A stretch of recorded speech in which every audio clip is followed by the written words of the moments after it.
হ্যাঁ হ্যাঁ হ্যাঁ কি অবস্থা? সমস্যা নাই ভাই, সমস্যা নাই।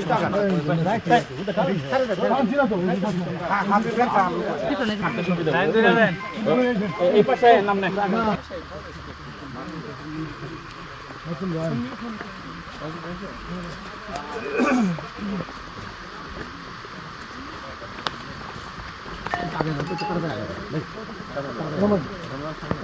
আসলে সামনে আঙুল ছেড়ে তুলুন যায়।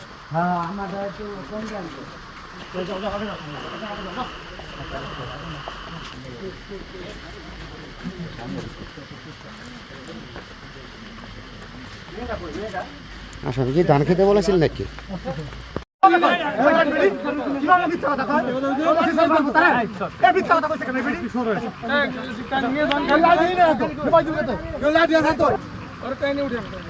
শুধু কই চুপচাপ থাকেন। কারণ কিছু না এত কিছু না হুড়ি চিন্তা নেই।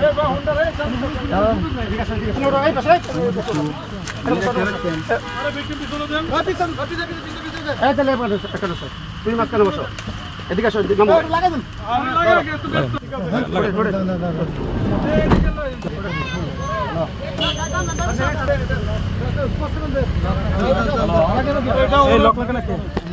যাও যাবে এটা দিয়ে আরো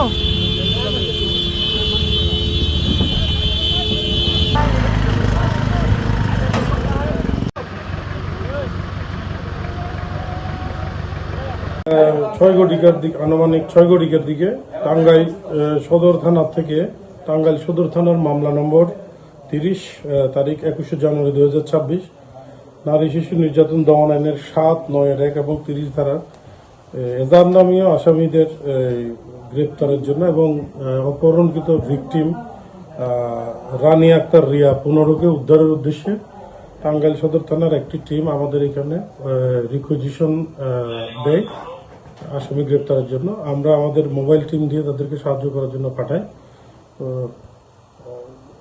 আসামিদের ঘরে যখন 2টা টিম রেড দেয় তখন ভিকটিমকে উদ্ধার করে এবং আসামি আদিলকে গ্রেপ্তার করে। গ্রেপ্তার করার পরে আদিলের মা এবং বাবা সহ তাদের আত্মীয় স্বজন আনুমানিক 30-40 জন, বেশিরভাগই মহিলা এবং পুরুষ, তাদের উপর ঝাঁপিয়ে পড়ে তাদেরকে লাঠি ইট দিয়ে বাড়ি মারতে থাকে এবং মহিলারা কামড়াতে থাকে।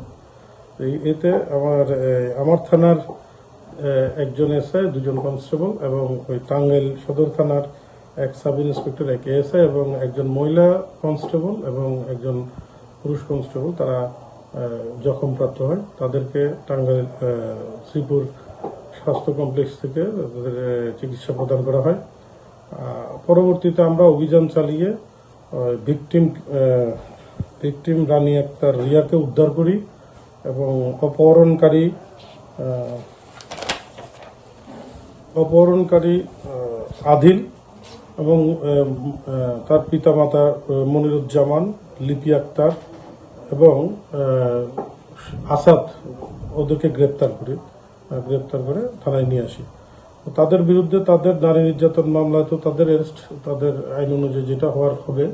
তবে এখানে পুলিশি কাজে বাধা দান এবং পুলিশকে আঘাতের জন্য পত্র থানায় একটি মামলা প্রক্রিয়াধীন আছে।